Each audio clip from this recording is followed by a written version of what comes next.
Hi, third grade. It's Mrs. Lowe. I'm going to be reading this novel called Stone Fox to you, and your teachers are going to be using this in teaching some lessons. So, we're going to start today with chapter 1. I will read one chapter at a time. This is by John Reynolds Gardiner, and remember, that's the author of the book. And you can see the picture here. And it says stone fox. Do these look like foxes to you? I wonder what this is going to be about. I'm going to go ahead and read chapter 1.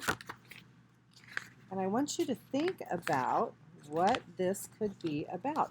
The chapter is called Grandfather. One day, Grandfather wouldn't get out of bed. He just lay there and stared at the ceiling and looked sad. At first, little Willie thought he was playing. Little Willie lived with his grandfather on a small potato farm in Wyoming. It was hard work living on a potato farm, but it was also a lot of fun, especially when Grandfather felt like playing. Like the time Grandfather dressed up as the scarecrow out in the garden. It took little Willie an hour to catch on. Boy, did they laugh. Grandfather laughed so hard he cried, and when he cried, his beard filled up with tears. Grandfather always got up real early in the morning, so early that it was still dark outside. He would make a fire, and then he would make breakfast and call little Willie. "Hurry up, or you'll be eaten with the chickens," he would say, and then he would throw his head back and laugh. Once little Willie went back to sleep, and when he woke up, he found his plate out in the chicken coop. It was picked clean. He never slept late again after that. That is, until this morning. For some reason, Grandfather had forgotten to call him. That's when little Willie discovered that Grandfather was still in bed. There was only one explanation. Grandfather was playing. It was another trick. Or was it? "Get up, Grandfather," little Willie said. "I don't want to play anymore." But Grandfather didn't answer. Little Willie ran out of the house. A dog was sleeping on the front porch. "Come on, Searchlight," little Willie cried out. The dog jumped to its feet, and together they ran off down the road. Searchlight was a big black dog. She had a white spot on her forehead the size of a silver dollar. She was an old dog, actually born on the same day as little Willie, which was over 10 years ago. Wonder if this is Searchlight.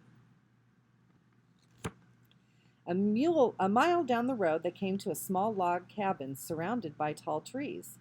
Doc Smith was sitting in a rocking chair under one of the trees reading a book. "Doc Smith," little Willie called out. He was out of breath. "Come quick." "What seems to be the matter, Willie?" the doctor asked, continuing to read. Doc Smith had snow-white hair and wore a long black dress. Her skin was tan and her face was covered with wrinkles. "Grandfather won't answer me," little Willie said. "Probably just another trick," Doc Smith replied. "Nothing to worry about." "But he's still in bed." Doc Smith turned a page and continued to read. "How late did you two stay up last night?" "We went to bed early, real early. No singing or music or anything." Doc Smith stopped reading. "Your grandfather went to bed without playing his harmonica?" she asked. Little Willie nodded. Doc Smith shut her book and stood up. "Hitch up Rex for me, Willie," she said. "I'll get my bag." Rex was Doc Smith's horse. He was a handsome palomino. Little Willie hitched Rex to the wagon, and then they rode back to Grandfather's farm. Searchlight ran on ahead, leading the way and barking. Searchlight enjoyed a good run. Grandfather was just the same. He hadn't moved. Searchlight put her big front paws up on the bed and rested her head on Grandfather's chest, and she licked his beard, which was full of tears.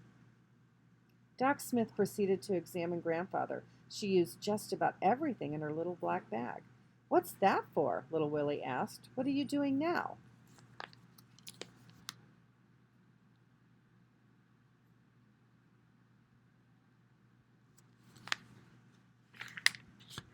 "Must you ask so many questions?" Doc Smith said. "Grandfather says it's good to ask questions." Doc Smith pulled a long silver object from her doctor's bag. "What's that for?" little Willie asked. "Hush." "Yes, ma'am, I'm sorry."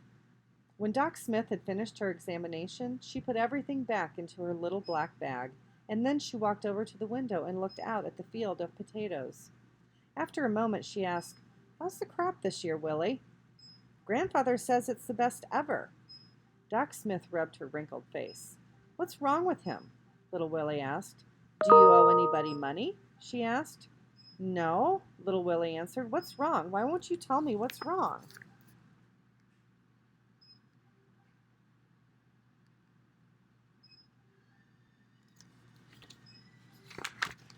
"That's just it," she said. "There's nothing wrong with him."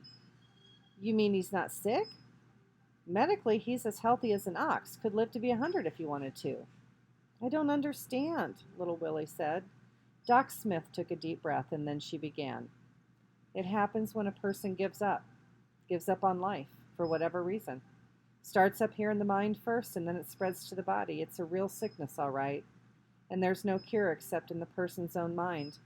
I'm sorry, child, but it appears that your grandfather just doesn't want to live anymore." Little Willie was silent for a long time before he spoke. "But what about fishing and the rodeo and turkey dinners? Doesn't he want to do those things anymore?" Grandfather shut his eyes, and tears rolled down his cheeks and disappeared into his beard. "I'm sure he does," Doc Smith said, putting her arm around little Willie. "It must be something else." Little Willie stared at the floor. "I'll find out. I'll find out what's wrong and make it better. You'll see. I'll make grandfather want to live again." And Searchlight barked loudly. That's the end of chapter 1.